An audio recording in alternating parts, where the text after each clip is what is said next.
शांति। आज 16 मार्च 2022 है और आज प्यारे बाबा के साकार रूप से चले हुए मधुर महावाक्यों को स्पष्ट करेंगी आदरणीय आशा दीदी। ओम शांति दीदी। ओम शांति। बाबा ने कहा, मीठे बच्चे, तुम ब्राह्मण हो यज्ञ रक्षक। ये यज्ञ ही तुम्हें मन इच्छित फल देने वाला है। यज्ञ रक्षक, यज्ञ रक्षक अर्थात इस यज्ञ की जो तपस्या की फलक और झलक है वो कभी कम न होने पाए, उसका नाम है यज्ञ रक्षक। जितनी हमारी तपस्या बढ़ती जाए वो ज़रूरी है। जैसे हवन करते हैं तो हवन में लकड़ी डालते हैं, तेल डालते हैं और तेल की धार जो होती, घी की धार वो होती, जितनी अग्नि ऊपर जाती है उसको उतना अच्छा मानते हैं। तो ऐसे ही ये बाबा कहते हैं कि यज्ञ रक्षक अर्थात आपको अपनी ज्ञान और योग की तपस्या को इतना बढ़ाना है। प्रश्न है, किन दो बातों के आधार से 21 जन्मों के लिए सब दुखों से छूट सकते हो? प्यार से यज्ञ की सेवा करो और बाप को याद करो तो 21 जन्म कभी दुखी नहीं होंगे, दुख के आंसू नहीं बहाएंगे। तुम बच्चों को बाप की श्रीमत है, बच्चे बाप के सिवाय कोई भी मित्र, संबंधी, दोस्त आदि को याद न करो। बंधन मुक्त बन प्यार से यज्ञ की संभाल करो तो मन इच्छित फल मिलेगा। यज्ञ को संभालना अर्थात इस तरीके से संभालना है, तपस्या के बल से, धारणाओं के बल से संभालना है तो मन इच्छित फल स्वाभाविक है।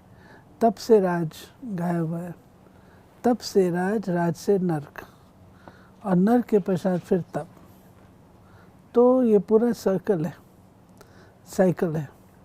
जितना हम तप करेंगे उससे राज्य अधिकारी बनेंगे। गीत है, बचपन के दिन भुला न देना। मीठे मीठे बच्चों ने गीत सुना और इसका अर्थ भी समझा कि ये हमारा ईश्वरीय जन्म है। इस जन्म में हम जिसे मम्मा बाबा कहते हैं, उनकी मत पर चलने से ही हम विश्व के मालिक बनेंगे, क्योंकि वो है नए विश्व का रचयिता। इस निश्चय से ही तुम यहाँ बैठे हो और विश्व के मालिकपन का वर्षा ले रहे हो। ये जो पुरानी विश्व है ये तो विनाश होने वाली है, इसमें कोई सुख नहीं है, सब विषय सागर में गोते खा रहे हैं। फिर बाबा ने कहा, बच्चे जानते हैं हम जिनके बने हैं उससे वर्षा पाना है, वो हमको राजयोग सिखलाते हैं। फिर बाबा ने हम बच्चों को कहा, जिसका बने हैं उससे वर्षा पाना, और वर्षा पाने के लिए वो राजयोग सिखा रहे हैं, यानी पढ़ाई पढ़ा रहे हैं। जितना पढ़ेंगे उतना ऊंच वर्षा प्राप्त करेंगे। बाप कहते, मैं तुमको स्वर्ग का डबल सिरताज बनाऊंगा। श्री लक्ष्मी नारायण अथवा उनकी डायनेस्टी का वर्षा देने आया हूँ, उसके लिए तुम राजयोग सीख रहे हो। ये बातें भूलो मत, माया भुलाएगी, परम पिता परमात्मा से बेमुख करेगी। उनका धंधा ही ये है। जब से उसका राज्य हुआ है तुम बेमुख बनते आए हो, अब कोई काम के नहीं रहे। शक्ल भल मनुष्य की है परंतु सीरत बिल्कुल बंदर की है। अब तुम्हारी सूरत मनुष्य की, सीरत देवताओं की बना रहे हैं। इसलिए बाबा कहते हैं बचपन भूल न जाओ, इसमें तकलीफ कोई भी नहीं है। फिर बाबा ने कहा जो निर्बंधन है उनके तो अहो भाग्य हैं। वो लौकिक माता पिता तो विकारों में डालने वाले हैं और ये माता पिता हैं स्वर्ग में ले जाने वाले। ज्ञान स्नान करा रहे हैं, आराम से बैठे हैं। हाँ, शरीर से काम भी लेना है। बेहद के बाप से वर्षा मिल रहा है और कोई की याद नहीं सताती। अगर कोई बंधन है तो फिर याद सताती है। बाबा कहता है कि अपने बंधनों को ढीला करते जाओ। जब मरजीवा बने हों, पुराने शरीर को, पुरानी दुनिया को छोड़ना ही है, तो आप देखिए जिस समय मुर्दे को भी ले जाते हैं ना, तो उसके बंधन बांधे होते हैं, वो सारे काटे जाते हैं, तोड़े जाते हैं। काटते नहीं है कैंची से, तोड़ते हैं। इसका अर्थ ये होता है कि आपको अपने बंधनों को तोड़ना है। अगर बंधन होगा तो आपकी बुद्धि जाएगी। सारे बंधन इस दुनिया के तोड़ के जा रहे हैं। और बाबा ने बंधन में एक और चीज़ भी ऐड करी, कोई संबंधी याद आया, मित्र दोस्त याद आया, बायोस्कोप याद आया। तुमको तो बाप कहते हैं और कोई को याद नहीं करो, यज्ञ की सेवा करो और बाप को याद करो। तो बाबा ने बायोस्कोप को भी बंधन के कैटेगरी में डाल बुद्धि दिया। जाती है ना, बुद्धि जाएगी ना आपकी। बाबा का रहस्य है कि बुद्धि हमारी कहीं नहीं जानी चाहिए, तो वो आपके संकल्पों को बांधता है। अब बाप कहते हैं और सब चिंताओं को छोड़, यज्ञ की सर्विस प्यार से करो, धारणा करो। पहले पहले अपना जीवन हीरे जैसा बनाओ, वो बनेगा श्रीमत पर। यहाँ तो सब बच्चे बंधन से छूटे हुए हैं। अपना स्वभाव भी बहुत अच्छा रखना है, सतो प्रधान बनना है, नहीं तो सतो प्रधान राज्य में ऊंच पद पा नहीं सकते।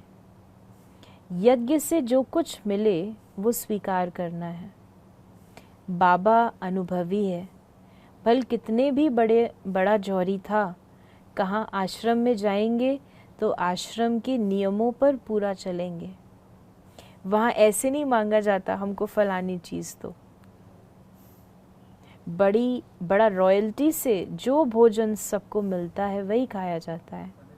इस ईश्वरीय आश्रम में बड़ी शांति चाहिए। बाबा समझदारी दे रहे हैं बच्चों को कैसे रहना चाहिए। रॉयल्टी हर बात में होनी चाहिए। कोई चीज़ की आवश्यकता है तो मांगना भी नहीं है। फिर बाबा ने हम बच्चों को कहा कि अगर अभी सर्विस लायक न बने तो फिर कल्प कल्पांतर पद भ्रष्ट हो जाएंगे। अंधों की लाठी बन, ये महामंत्र सबको देना है। यही संजीवनी बूटी है। कोई कोई को माया बिल्कुल ही बेहोश कर देती है। इस युद्ध के मैदान में तो कहा जाता है बाप और वर्षे को याद करो। ये है संजीवनी बूटी। हनुमान तो तुम ही हो, नंबरवार महावीर बनते हो। बहुत हैं जो बेहोश हो पड़े हैं, उनको होश में लाना है तो कुछ जीवन बना ले। देह में भी मोह नहीं रखना है। मोह रखना चाहिए बाप और अविनाशी ज्ञान रत्नों में। जितनी धारणा होगी उतना औरों को भी कराएंगे। फिर बाबा ने कहा, बाबा ने जो बात कही है इसके ऊपर थोड़ा मनन चिंतन करें कि मोह रखना है तो अविनाशी से।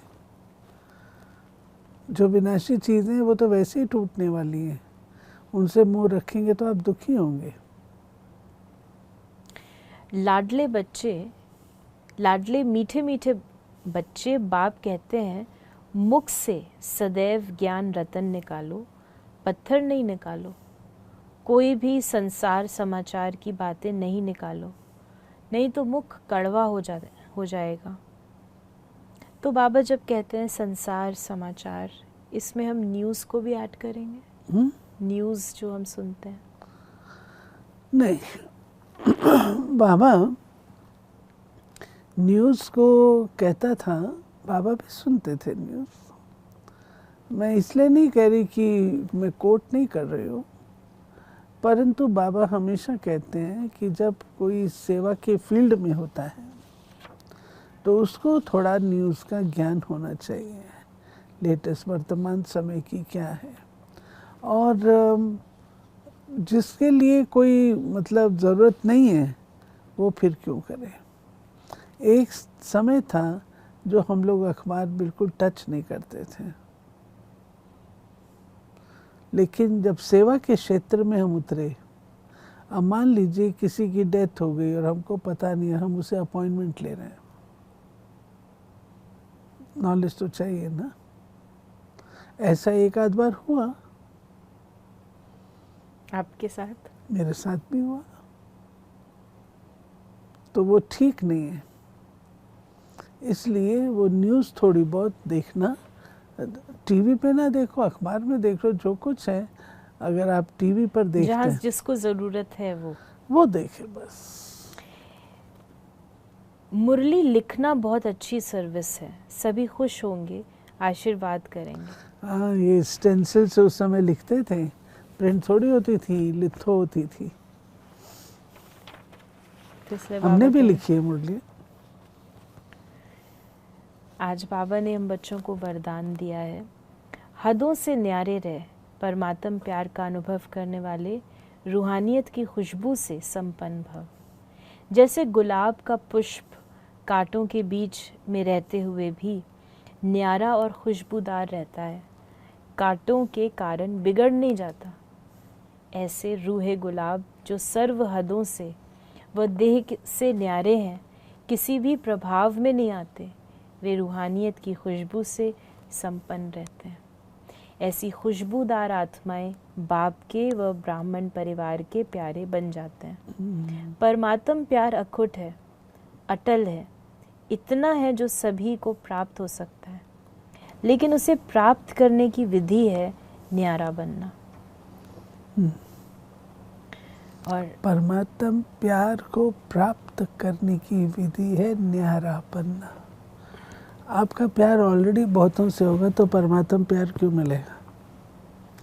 न्यारा बनेंगे तो प्यार मिलेगा। स्लोगन है, अव्यक्त स्थिति का अनुभव करने के लिए व्यक्त भाव और भावनाओं से परे रहो। तो ये थे बाबा के आज के महावाक्यों का स्पष्टीकरण। यदि आपके मन में कोई सवाल है तो आप मैसेज कर सकते हैं या व्हाट्सएप कर सकते हैं 8826599309 पर।